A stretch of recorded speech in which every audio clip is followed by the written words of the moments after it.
கேன்சருக்கு இந்த ஃப்ரூட் ரொம்ப நல்லதாமே அப்படின்னா ஒவ்வொருத்தவங்களும் இந்த ஃப்ரூட் பார்க்கும்போது சொல்லுவாங்க. ஐ வாஸ் ஸோ லக்கி அன்னைக்கு வாக் போகும்போது ரொம்ப கிட்ட கீழே பழுத்துருந்துச்சு.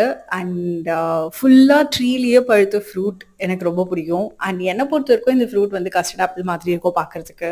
அண்ட் சாப்பிட்றதுக்கு கொஞ்சம் புளிப்பும் துவர்ப்பும் சேர்ந்து இருக்கும், இனிப்பும் இருக்கும். ஸோ நீங்கள் இந்த ஃப்ரூட் ஏற்கனவே பார்த்துருக்கீங்களான்னு சொல்லுங்கள். நான் 5 இயர்ஸ் பிஃபோர் தான் பார்த்தேன். அண்ட் அன்னைக்கு வாக் வந்து இந்த ஃப்ரூட்டோட ஒரு 3-4 ரவுண்ட்ஸ் போயிட்டு வீட்டுக்கு வந்து பிரமாதனமான விஷயம் பண்ணோம். ரொம்ப நாளாக டம்பிள்ஸ் அப்படியே தூங்கிட்டு இருந்துச்சு. அதை கொஞ்சம் தட்டி எழுப்பி டம்பிள் ஒர்க் அவுட் பண்ணேன். பா, என்ன ஒரு ரிலீஃபு. ஸ்ட்ரென்த் ட்ரைனிங்னா என்னன்னே தெரியாது ஒரு 1.5 வருஷம் முன்னாடி வரைக்கும். அதுக்கப்புறம் ஸ்ட்ரென்த் ட்ரைனிங் கற்றுக்கிட்டோம். அப்புறம் இப்போ ரீசெண்டாக 1.5 மந்த்ஸாக ஸ்லிப் டிஸ்க்லால் ரொம்ப கஷ்டப்பட்டேன். இதுக்கப்புறம் இந்த பக்கம் போவே மாட்டோமோ அப்படின்னு ரொம்ப பயந்தேன். ஏன்னா ஸ்ட்ரென்த் ட்ரைனிங் பண்ணால் உங்களுக்கு இந்த ஃபீல் தெரியும். You feel so good. நல்லா ஒரு ஸ்வெட்டு. இப்போ கூட ஃபங்க்ஷனல் ஸ்ட்ரென்த் ட்ரைனிங் தான் பண்ணேன், but I feel so good. அப்புறம் ஃபுட் டைம், எம்மியான ஃபுட் உட்காந்து நிதானமாக சாப்பிட்டேன். நீங்கள்?